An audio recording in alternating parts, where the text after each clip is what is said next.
Ladies and gentlemen, boys and girls, we are back. Let us start our recordings. We are back here at both YouTube and at Periscope. It is a pleasure to see you, and it has been a long time coming, has it not? It is great to see you. I'm just having my little protein shake with a tiny bit of Optifast Fuzzy Panda used. And we've also got our Palestinian coffee. So we are going to talk, ladies and gentlemen, boys and girls, Cassie Mitchell, Captain Deltron, about thinking. It has been a long time coming. I have been quite busy, as you can probably imagine. I have submitted the thesis today, so now we can actually... Happy Halloween! Happy Halloween! Every year, Halloween seems to get bigger in Australia, and I wonder if there's a relationship between lack of faith in traditional religions and moving on to Halloween itself. If you ask most people why they do it, they probably don't even know. Hey, look at that, we're back. Metal Balls is here too. Good to see all of you. Alrighty, let us begin. It was quite interesting to listen to the foreword of Jordan Peterson for the 50th anniversary, Boss Briggs, Windsor Live, of the Gulag Archipelago. And I recommend people, there's a free audiobook online. Otherwise, there is an abridged version, but it is absolutely imperative to read it to see how what they call the left, which I don't like to call it that. Hey, Dr. Samira, another beloved Patreon. By the way, if any Patreon wants to ask a detailed question, contact me through Patreon, of course, and I will get a notification almost immediately, and so I can answer you as a priority. So thank you very much to all of my beloved patrons, and of course retweeters, likers, Perry, Pilo, our beloveds, everybody. Good to see you as well. So let us jump into what we were saying, and it's kind of dying here, sadly. I am sorry to hear that. Perindome is here, of course, another person that I recommend highly people to tune into. I watch only about 1% of his scopes, but every time I do, I'm learning something new. You will poison my mind. That's right. Oh, sorry, you'd say it's decreasing in popularity. It was a great forward. I thought you might like it. I had a few issues with the forward, of course. I would say that it was great. I'd give it an 8 out of 10. I did have some problems with it, as you can imagine. Hijack of All Saints Day. Oh, there you go. That would make sense. Yeah, there's our fascination, of course, as humans with our own mortality, and I say that has something to do with Halloween. All Saints Day, All Death Day. Awesome. Good to see all of you. So let's talk about a few issues here. I would say that there is, what we have here was an idea of being a Marxist as opposed to understanding the arising of Marx. I would say they're two different things, firstly. And so one becoming a Marxist as defined by Jordan Peterson due to listening to, I don't know, maybe 50, maybe 100 hours of his lectures. I'm just being conservative to use that term. I'm not actually sure, but I would suggest that a religious disposition, in other words, to follow a figurehead or a divine authority and taking, you give an 8 out of 10, and taking it as a revelatory truth that cannot be questioned is the fundamental problem. And I would say that manifested in the form of religious warfare in Europe, as well as Stalinism, Maoism, and other aspects of communism in Cuba and Cambodia, and many other places where this idea of a religious disposition having to take precedence over reality comes first. That is always a problem, I would say. So it's the answer is not to say the left is bad, because by saying that, what you're doing is you're drawing a border, believe it or not, around a specific entity, and then you decide who is in it and who is out of it. Now, there's a reason I bring that up, because Solzhenitsyn himself actually said, who defines borders, and is the definition of the border fueled by either love or hate? That's quite an important question, and that's in combination with tradition. So I'm going to talk about tradition. Now, tradition has an illusion of being fixed. Tradition is not fixed. Tradition is semi-fixed, and what that means is that it's a slow-moving process. More Deleuze, whether underground Marxism, interesting. Yeah. And so when I talk about Marxism, for example, chat won't load, I'm sorry to hear that. When I talk about Marxism, I'm talking about religious adherence to it. And so the problem is more the religious adherence as opposed to the actual fundamental, say, diagnoses that Marx might have made. Now, another thing is that he's been accused of making those fueled by both resentment and hatred. Now, that might be true. That might actually be true. And that's one of the things that we like to know in the West, is that humans themselves are flawed. And when they are producing some sort of material, we say provide deference to their intellect for them producing that material, but we don't hold it to be self-evidently true. apart from what's actually put in the Pledge of Allegiance. There are certain things that we don't hold to be axiomatically true. We take them as something to be explored and studied and subject to scientific testing. Who defines borders? That's an interesting thing, and that's mixed with tradition. So I've got to get my head around this. I'm going to talk about what conservatism and right-wingism and left-wingism actually mean, and what they mean to different people and why they mean what they mean. And I also need to mention, let's not forget that the socialists themselves were put to death under Stalinistic regimes, because socialism, unlike the misconception in parts of the world, quadrilateral to Marxism, actually I have done that previously, thanks for asking, I should do that again one day, has a border built on love, just took a few wars a couple of centuries. That's right. That's right. All right, so I'm just going to combine this. The reason I say that is because some people argue, hello Truth Watcher, that socialism is one step away from communism. And to say that is to say that in the kitchen, the drawer is one step away from the knife, and picking up the knife can stab you and kill you. So yes, there is an idea of proximity, but there's also, it's similar to, for example, being we are one step away from death and yet we're still alive. So there is quite a difference between the two. And the idea of socialism is something that can be implemented, which has been implemented throughout Western history as we progress. And I'm going to talk about progressing as well. Things like Medicare, so making capitalism more intelligent. And that ties into the fact that capitalism is not the actual problem that results in the income inequality. It's actually fundamentally inbuilt into the substructure of the universe. And this happens, socialist programs. Yeah, how late am I? Not too late, Phoenix. Socialism puts millions in graves. Yeah, so I would say religious adherence to egalitarianism, which some socialists might want to view. So I would agree with Perindom in that regard. And so myself being sympathetic to adding socialistic concepts to a capitalistic society and having that over generations become more accurate is something I think we're all actually doing, but we don't define these terms correctly. And that comes to something called linguistic entropy. And I'm going to talk about that later. Linguistic entropy. Now, all of these ideas are still half meshed in my head. So I've been working on a thesis for 10 days, so you'll have to forgive me. I might actually stop this, but Republican, okay, that's great. Well done for that eloquent and nuanced conclusion. Now, our next topic will be sarcasm. No, just kidding. All right. So I won't get into that into a sec. What I'm going to talk about firstly is slurring your speech after too many beers, linguistic entropy. Hey, Total Chaos, good to see you. Got to kill that disgusting modern art, one chance of survival. Yeah. All right, so let us move on to what I was saying. Now, tradition, just jumping back to tradition, tradition has the illusion of being fixed. And Alpha Dog, it's not actually fixed, it's just slow moving. And because it's slow moving, it moves over generations. And so it looks like it can be fixed, but of course traditions have a beginning and our understanding of traditions. Now this comes back to my definition, what I was saying to Tom Chatelet earlier.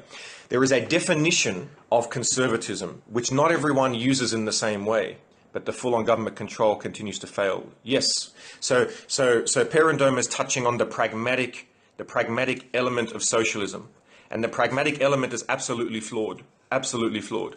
Pragmatic element of socialism.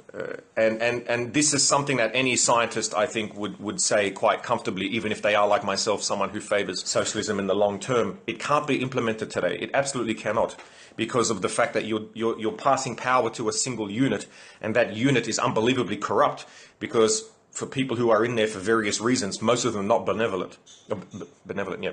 And so I've always said that the first step towards, the 1,000-year movement into a much more fair type of society, and I use the word fair loosely, it's been proven to fail. Yes, the pragmatic implementation of socialism and then fails, yes. And then it turns into, say, the religious movement. And this is what happens on either side. And I'm going to talk about, there's so many topics I'm trying to mesh into one here, but I'm going to talk about the religious disposition that can happen at any extremity. And so that is, the issue is not the extremity itself, the issue is more the religious disposition.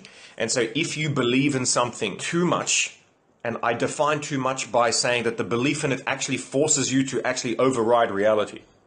Hey, alaikum assalam. Thank you very much for coming back in. So glad to hear you say that. Yeah. So the idea of saying social, the idealization or an idolization too of a certain, you can call it a false idol if you want, but if you take, for example, and some people are not going to agree with me on this, but if you take Islam or Christianity or any sort of, say, longer surviving ideology, and you take it to the point where you are convinced that it has to be correct, when you notice discrepancies, which you will notice, what you decide to do is you blame the discrepancies, not the ideology. And you end up having the religious wars of Europe, which didn't really end until, well, never.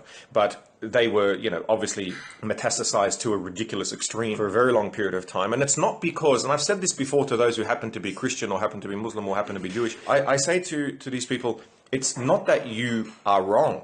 Yeah, to idolatrous worship, exactly. It's not that your belief is wrong. I'm not saying that. As a true atheist, you can't say someone's belief is wrong. What you do is you abstain from belief. You say, I don't know. Okay. So most people are actually atheistic in that say more etymological fundamentalist interpretation of the definition.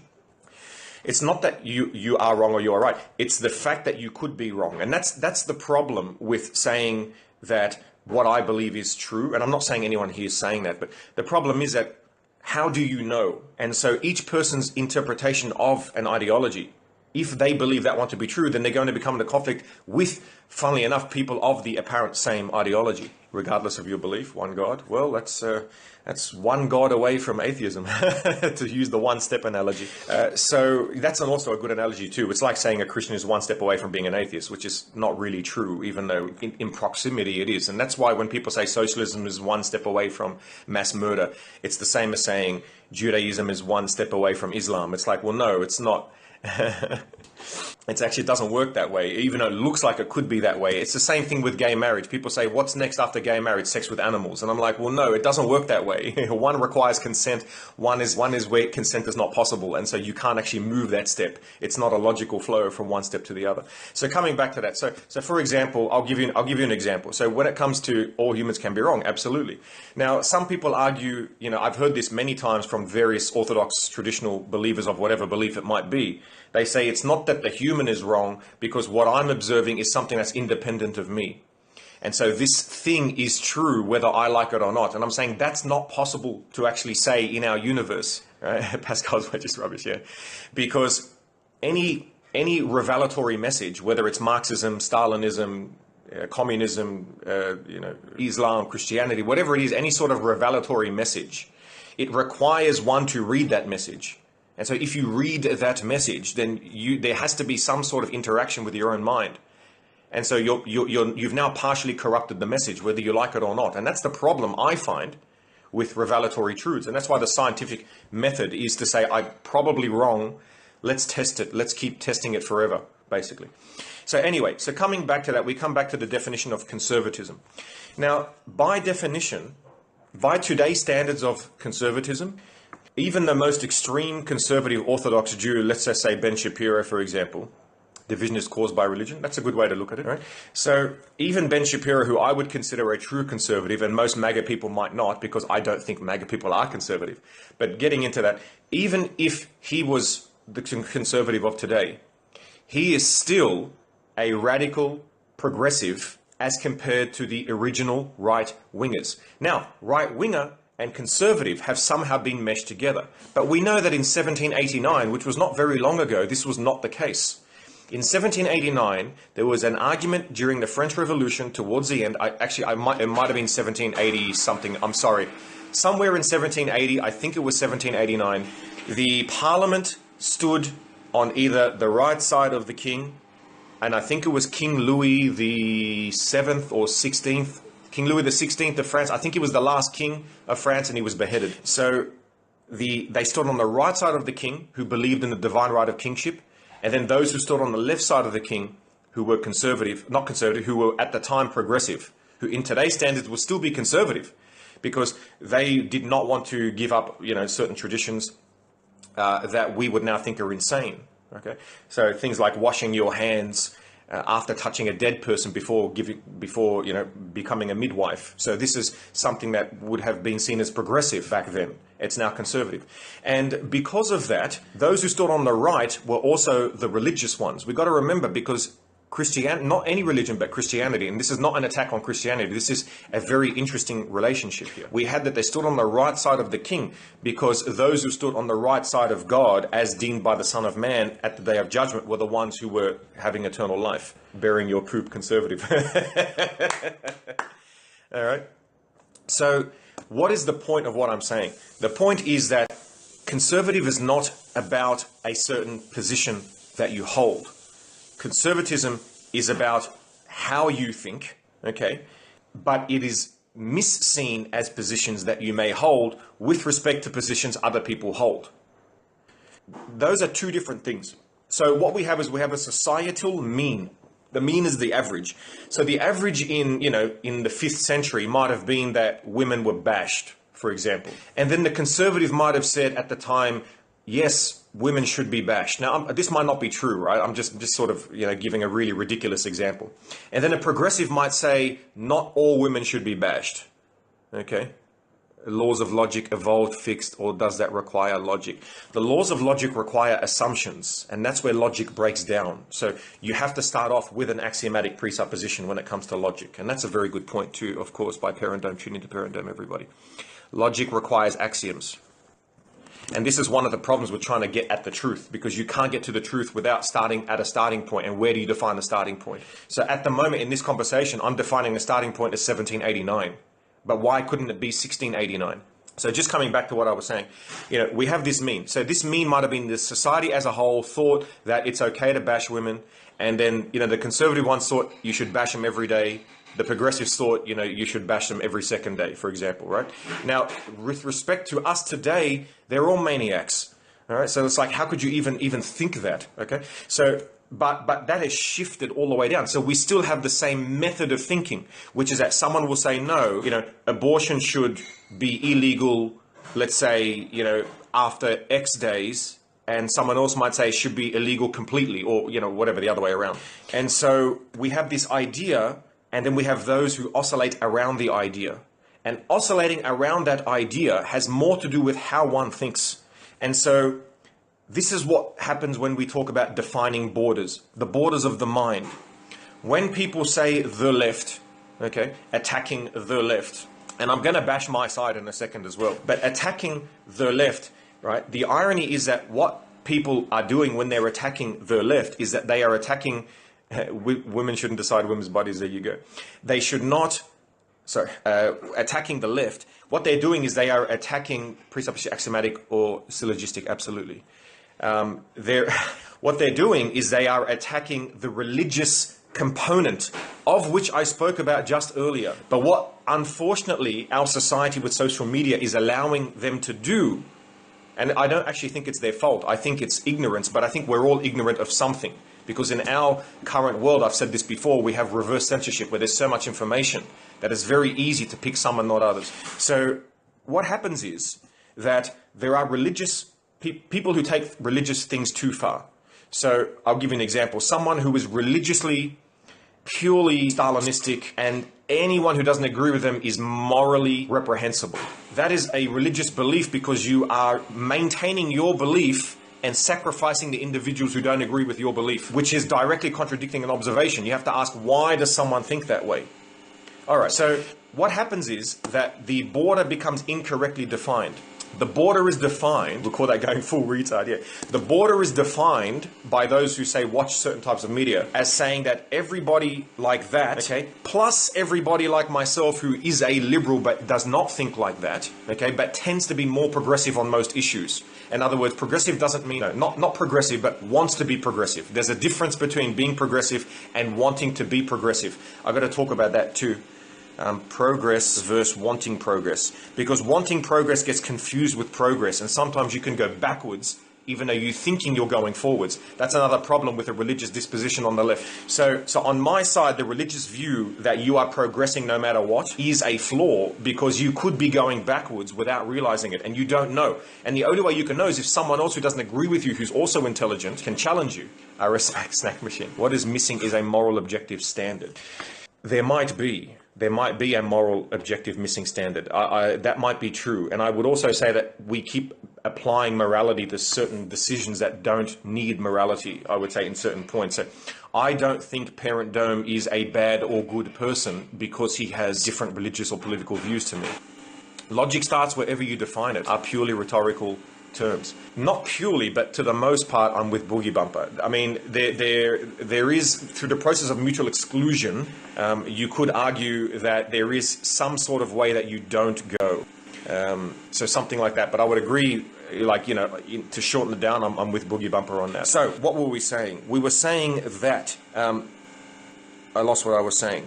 Yes, the idea of wanting to progress versus progressing, and the idea of wanting to conserve what we think is already good. How do we define illogic? Okay, so the difference in inevitably defines a set goal which doesn't exist in reality, it's assumed. Well, the goal itself might exist if we are still here. So with respect to ourselves, there might be a goal, but it's not completely objective, yes, because, you know, objective reality might not give a shit about our existence. So in that point, yes, I would go that far. All right. So the idea of wanting to protect your position can be more of a conservative method of thinking. And I've said before, there are biological reasons that people think in certain different ways. And so what people today call themselves as being conservative is not actually conservative in the way that it used to be. Now, I say that to people on my side because when someone calls himself a conservative, okay, many people on my side do the exact same thing that many Republicans might do. When they might say, like some people who happen to identify as Republican might turn around and say, leftists are this, leftists are that, leftists are this, leftists are all this stuff. And all of that might be true for some people within what you define as being left.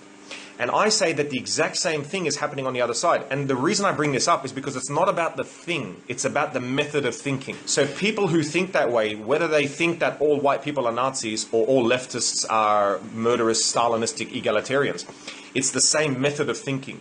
And so I would say people are analogously equivalent in their thinking when it comes to that type of idea. And what do I mean? So just most people who are conservative that come on this scope at the very least, and from the rallies that I watch and my Patreons, etc., they have sex before marriage, they use condoms, they sort of half believe in God, they half don't. Anarchist libertarian, yeah. I would say that they're mostly libertarian. Now, you can be a left-leaning or right-leaning libertarian in the sense that you reject the idea of absolute authority by an external force, and that authority can come through via consensus, but in the end, there is a right of the individual, which is absolutely paramount at the same time. So something like that would be a very loose way of defining it. And if you define it that way, then someone like Tom Chatelet or Boogie Bumper is actually very similar to me and I to them, even though we disagree on sort of where the end game might be or where we think the right direction is to go. But the point is that we're willing to engage and not hold on to an axiomatic presupposition, at least it seems to me, in a way that someone religiously would do. So let's say that, let's say there was another person who agreed with Boogie Bumper, but their method of thinking would force them to actually completely want an annihilation of the Democrat Party in the US. Now that's a mistake. Now I don't like the Democrat Party because I think it doesn't represent true leftism, it doesn't represent true progress, etc. However, the idea of having a one-party system that can do what it wants without being challenged into seeing things it might not see is an absolute disaster. And in fact, we've been trying to move away from that actually since the Magna Carta of the 13th century. So when we talk about the 13th century and the Magna Carta, we have to remember that if anyone knows about the Magna Carta, Ann Coulter today, who is classified as like a hyper-conservative, talks about the Magna Carta being an amazing thing and say, so does you want to know party system, yeah, and always want a king, and so does Bill Maher. And you've got to ask yourself, why would Ann Coulter and Bill Maher both respect the Magna Carta on objective, if objective is pure power, then annihilation is desired? Yes, that would be true, isn't it? My sound is off. I'm sorry to hear that. Okay.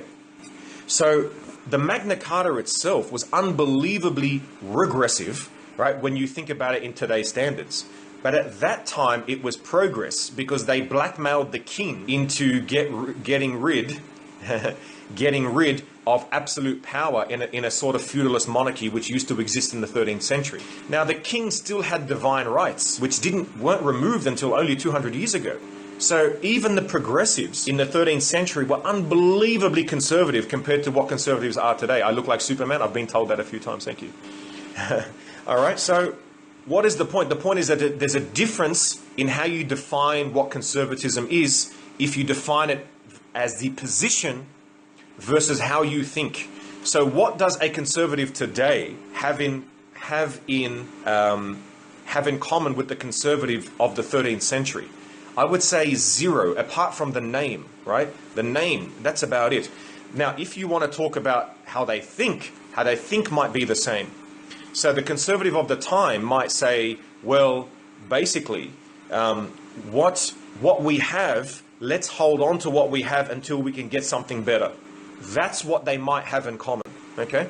Now, the Stalinist, the religious Stalinist on my side, to me, is identical in how they think to the white supremacist, Jew-hating, Nazi, pipe-bombing, mass shooting, Eurocentric, American, nationalistic type of person. They are the same because what are they doing? They're taking a narrative and they're deciding that that narrative is so perfect that the problem, the problem is actually the people not adhering to the narrative. That is the problem. So the question is, do we believe in a narrative enough that if we see something that contradicts our method of thinking, that the other person's an idiot? And we do this all the time. All the time. My first reaction, right? My first reaction when I talk to Boss Briggs a lot offline, and there's a few reasons for that. One is that she's one of my best Patreon members. Okay. One is that she's like a hardcore Trump supporter. And no, sorry, that's not true. That's not true. She was a liberal her whole life who voted for Trump. Actually, that's more accurate. And she's very, very articulate, and she puts up with my bad temper. So off scope, I can lose my shit because my first reaction, when I hear people vote Republican, my first reaction is to lose my mind, okay? This is a normal thing. It's like if a Republican hears someone voting Democrat, they lose their mind, all right? Same deal. So we have really, really heated arguments, and she puts up with my psycho argument, anti-Semite, which is ludicrous. Well, yeah, I've spoken a lot about the Israel issues before. I want you on a podcast, Gavin Dome. I would love to do that. We should do that, my good friend Perrin Dome. It actually forces me to realize that I could be wrong. Now, I don't think I'm wrong. So this is what I need to explain to people. When you are espousing your position, you don't think you're wrong. And when I'm arguing against you, I don't think I'm wrong. Okay, I don't feel like I'm wrong. I think I'm smarter than you, right? That's the normal thing to happen. At the bottom of your mind is, I'm smarter than you, what do you know? Right? And so what is required is understanding all of this history and human behavior to realize that that is a trick that my brain is playing on me. And the smarter you become, or the more intelligent you are, the worse it actually is, because there are less people that can contradict your argument. Yeah, that can self-assess their position. Emotional reaction is evidence of mind control. Absolutely. If you get angry over something, wrong! Captain Delcho, one of my best ever patrons, but smarter than me. Probably not. Yeah, so there you go. So let's go a few things that we've discussed already to highlight. So we had those who stood on the right of the king and those who stood on the left of the king in about 1789. And those who stood on the right, we now identify as the conservatives of the time. Those on the left were the progressives. So now we have this left and right wing dichotomy that has existed ever since then. Arses. I like with arses. Now, Jordan Peterson. This is what I wanted to criticize next. But before I get to that, so he criticized Mao and Stalin, but did not criticize Christianity. And there's a reason for that. Some people say Christianity is better than Stalinism. And that's not the problem. The problem is religious adherence to the point beyond which evidence can suggest. That's the problem. High intelligence leads to more questioning, but not less. Maybe. I don't know. I think a lot of sort of Stalinistic leaders in universities are hyper brilliant, but they're hyper rationalists. It's sort of like, what do you call it? It's like having a head with a mouth and no ears. Disagree with the last point. You should be an actor. Thank you. Federalism is you're featured under advice and inspiration. Wow, interesting stuff. Cool to know. I am muscular. I do weights every day. Yes, but thank you. All right. So it's the religious adherence to the actual doctrine itself. That's the problem. not necessarily defined as highly intelligent. Well, we have a difference of terms there. Yes, and that comes back to linguistic entropy, which I'm going to talk about soon. Christianity is perfection ideally. Well, then it depends on people's definitions of Christianity as well, with rose-colored glasses, yeah. And so, for example, as I said before, and I didn't touch on this completely, but we know that Europe was nothing but tens of millions, if not hundreds of millions of murders over each person thinking that they had the correct version of Christianity. We had the justification by faith, which was the Protestant idea, and which also split subsequently after Dr. Martin Luther, who also massacred thousands of Jews. We also had the justification by faith and works, which was the more Orthodox and Catholic idea. And then, of course, we had the idea of the Orthodox, which was that the divinity of Jesus was not as equal as that of the Father, and it was in their Nicene Creed, it was begotten of the Father, whereas the Holy Spirit in the Latin Nicene Creed was begotten of the Father and the Son, but there were reasons for that because of Arianism. More susceptible to depression, addiction, yeah, absolutely. Forget the perversion of Christianity. Well, that's the problem. People who adhere to Christianity as if it's perfect will automatically say that it's humans who pervert the faith. Now, if you hear that, if you hear someone saying it's not Christianity that's the problem, it's someone perverting Christianity, in my mind, what I immediately hear is someone saying that Christianity is perfect beyond what the evidence contradicting that suggests. And I'm not attacking Christianity in and of itself. I'm talking about the idea that you can adhere to an idea in your head that has to be so perfect that those who are misusing it, they're the problem, as opposed to the idea itself. Now, I actually take it further. I say Stalinism and ideology, the idea of divine revelation without questioning it, I think leads to this idea of disputes that result in death. Therefore, the church is flawed. Is pure love? Well, not if you're gay, but I won't get into that today. So I don't necessarily want to attack Marxism or Christianity or Islam or any of those things. The point is actually not to attack the doctrine itself. The point is the adherence to the doctrine. That's where the issue comes in. Are a human a construct of God? Another cart before the horse question. Am I gay? I have been asked that many times. And I have to say, like I say every time, I'm sorry to disappoint you. I'm Christian because I am broken. Great stuff. Is building a love machine, being super brilliant can be depressing? Absolutely. All right, so let's get into the next thing. We said that the Soviets killed the socialists. Now, we're too much past for Christians. Okay, so this is where Jordan Peterson doesn't touch on. What I think he doesn't say is he does not attack the idea that religious adherence to Christianity has committed as many, if not more, murders as a percentage of the population than Stalinism did. Now, that doesn't mean Christianity is worse than Stalinism. That's not my point. I'm not saying that at all. In fact, there are many things within Christianity that I talk about which I think are bigger than Christianity, and that there are things that we need to adhere to. And part of those is the reason that Western civilization have outperformed many other civilizations. It doesn't mean that it's a guarantee. There are many Christian countries that don't succeed. We saw that Russia is one of them, for example. Of Sufi healing, I don't know enough about it, but I'm sure it's psychosomatic, and if it works, well, that's fine. It doesn't prove the validity of Sufism. It just proves its utility. Kill people or people who adhere to X. So the question, does adherence to X kill people or people adherence to X? That's quite interesting. We don't know. Bigger than Christianity? Really, yes. I mean, you can see Christianity as a fundamental interpretation of, not a fundamental, but a potential interpretation of reality. And we try to interpret it through something called narratives. And we do that all the time. We have various narratives that we try to use to navigate the world. And the issue is when someone takes a narrative so seriously that they're willing to kill for it. And it's not just Christianity. It could be soccer matches. We've seen in South America, in Europe, etc., people get murdered over, scoring an in goal or the wrong team winning or whatever it is. A belief never killed, people do for reasons. Well, it's always an interaction between the belief and the person. People say the belief itself is harmless. That's like saying like a virus is harmless without a host. So in that respect, yeah, I would agree with you for sure. So as I said before, Magna Carta, even though it's absolutely regressive by today's standards, was progressive at the time. And so at the time matters. At the time matters. And a lot of people use this, for example, in the Islamic doctrine, which actually emancipated women to a huge degree as compared to how women were being treated in the Middle East at the time. Where did I learn about Christ? I have studied Christianity in different languages for many years at different theologians and at different churches. So it's quite an interesting thing. I have another channel called Sixlang where I actually read parts of the Bible in Aramaic. Magna Carta. Magna Carta was when the upper echelons of people entertain ideas without adopting them. That's brilliant, Boogie Bumper. I like that one. Magna Carta was when the upper echelon of the society, in other words, the members of parliament or the people of the courts at the time, in the feudalist era where the king had all absolute power, actually blackmailed the king into forcing him to relinquish some of his power. And so the power went from the king to the top 1% of the population. So it was still unbelievably regressive, and by today's standards it would be seen as bigoted and ultra-conservative and all of that stuff. But at the time it was a progression. Starved him for a week. Yeah, there you go. So the next thing we spoke about was who defines borders. So defining borders is important. And this is not just borders of the mind and borders of religious ideologies or political views, but it's also borders of a country.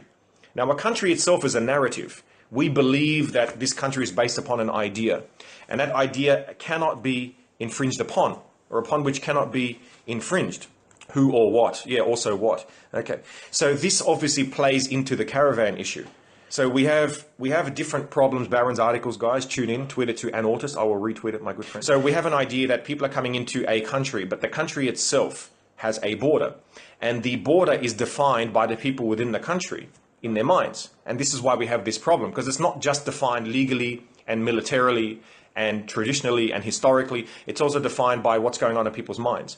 And not everyone in America believes that the border needs to be where it is for whatever reason. The question is, are they defining where the border is over love or over hate? So is it because people love those who are disadvantaged outside of the US and want to help them? Or is it their hatred for the quote-unquote white male? And I'm not saying that it's one or the other. I think it's both. I think it's both. So on my side, there are people, I think, that are motivated by hatred of people they think are more unfairly successful. Passport or lineage of many things.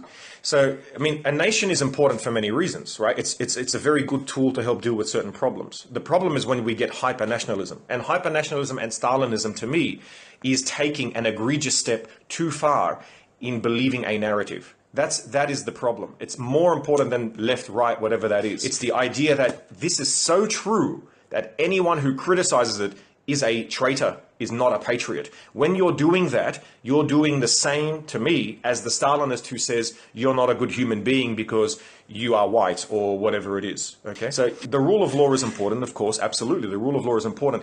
Questioning the law is also important. So that's not the answer. The answer is not to break the law. The answer is to question the law. Why is it that the law exists in the first place? It was done at a certain time. Should it stay the same? Maybe. Should it not? Maybe. Should it be adjusted? Maybe. But the point is that it's all up for negotiation, and we can constantly talk about it as a society. And that's something that we are not doing in America or in the world.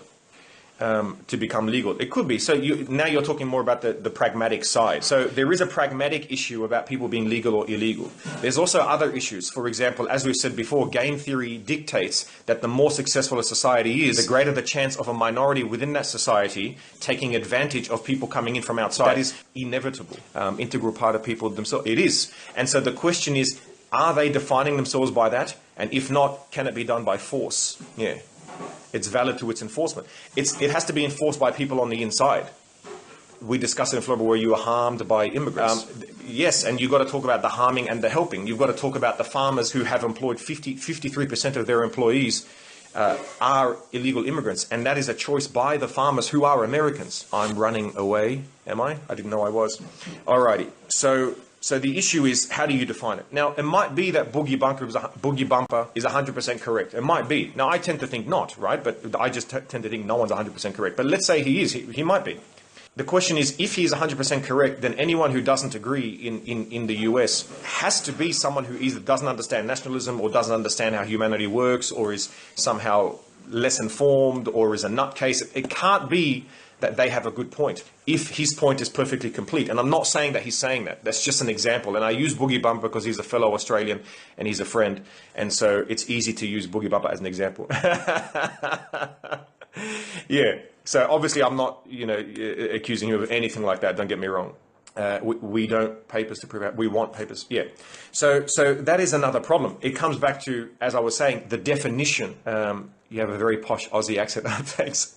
I don't know if that's good or not. All right. So the next thing I wanted to talk about was finding fault in one side does not exclude the other side from an analogous such fault. And this is one of the last things I'm going to talk about today. This is an argument I see all the time on Twitter. The Democrats did this, so therefore I'm a Republican. That makes no sense. That makes no sense because that's assuming that the other side doesn't have an equal or opposite fault.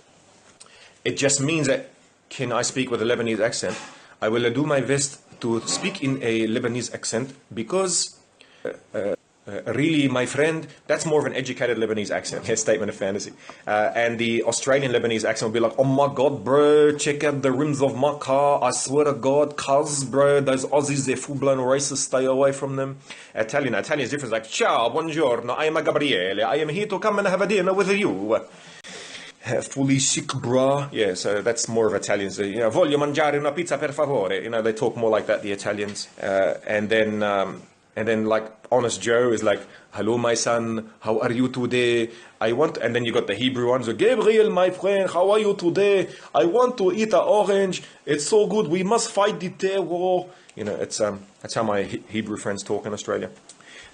Alrighty, so the last thing I'm going to say is that finding a fault in one side, I look Lebanese a little. Yes, party loyalty has created a very toxic society, absolutely. And so that's why I refuse to leave the left. I will always say I'm a liberal because I am defining what it means. I will not allow it to be defined by the extremists. And I keep saying to people, the vast majority of liberal people you will not hear about because they're regular people, just like MAGA people and everyone else who are regular people, who just happen to think slightly differently about each issue. All these different nationalities, just saying. It would be boring, that's for sure. I am a Maronite. I am of Maronite Lebanese extraction. Yes, I am. But I am Australian. Of liberal, not very progressive of me. How dare I?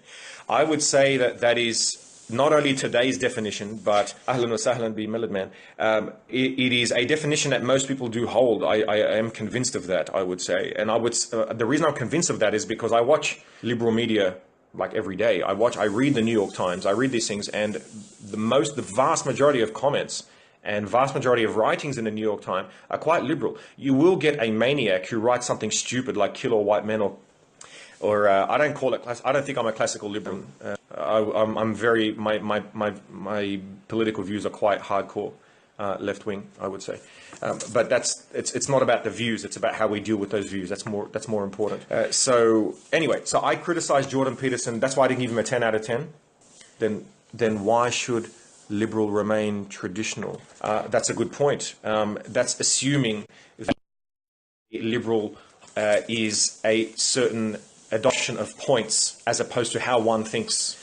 And so my version of liberal is not the same as 19th century in the sense that my desires are much more socialistic, where the idea of implementation in the sense of not judging other people, not assigning a moral value to them. It's a method of thinking as opposed to what my actual positions are. And so the 19th century liberal or the 12th or 13th century liberal was an absolute disaster as compared to today. If I spoke to them today, I think there was some right-wing maniac. But it was the idea of them wanting to try and enhance what they had in order to, say, have a better functioning society than what we had before. You judge on actions, period. Actions without understanding intent is also difficult. Categorization would be rejected. It depends how you find intersectionality. So an intersection of mutually exclusive ideas is how we can move forward, because Boogie Bumper, yourself and myself that are disagreeing can try to find where we can actually approach a subject either from different ways but come to some sort of overlapping understanding. We can then move forward on that point. And that part of intersectionality is quite important. But the idea of taking a religious view of it and saying that therefore by definition there cannot be a certain gender, or that we assign a moral value to certain genders, that's where the problem comes in. Self-actualization through free markets. Yeah, degrees of victimization. Well, no one has a monopoly on suffering, and there's a good movie about that called The Insult. You can find it on YouTube if you want. It's a Lebanese movie. Can we move forward, or is it a lost cause? We can move forward, but it takes a very long time. It doesn't happen in a week, a month, or a year. It takes generations to move forward, and it takes many, many hours of these conversations. So Boogie Bumper said something about the free markets. The free markets have a couple of flaws in them, which can lead to disasters without certain regulations. And a very easy example would be airlines. Another easy one is sugar. The Insult. It's about a Lebanese Christian guy and a Palestinian Muslim guy, and how they both suffered very badly because of what happened with the civil war in Lebanon and with Israel, etc. And how they try to outcompete the other person on suffering, and then everyone else suffers at the same time. It seems Gab calendar might be a good marketing. Insulting and offending. Yeah, the idea of progressivism is the end goal is never achieved. Correct. They became conservatives. Yes. Yes, the end goal is never achieved. Correct. Pre-Reformation tavern discussions. Yeah, that's a good idea. So progressivism, if someone thinks that progressivism has an end goal of utopia, that person has gone off the deep end. That's a religious movement. To me, that is the same as literally believing in some religion and you're willing to kill for it, or you're willing to judge other people based on it. And that's the idea that the kingdom of heaven can exist on earth, I think, is not even possible to exist yet. We can keep moving towards it. So it's not a reason to give up. And of course, yes, I don't think people give up, but and so we are utopianism is brain cancer. Yes, absolutely. The idea that we can reach it. I would say that the idea of utopia is the idea of moving towards a better place. So and that will never stop as long as human beings are around or whatever comes after us. I've got a huge amount of things to talk about. I think this scope was enough. My next scope will be Wednesday Wisdom, but I'm exhausted. I've got to make up for all of these scopes. I want to thank my Patreons, and they send me a lot of links that I haven't yet listened to, so I've got to listen to those and get back to everybody. And that's about it. So then utopia itself ceases to exist. Exactly.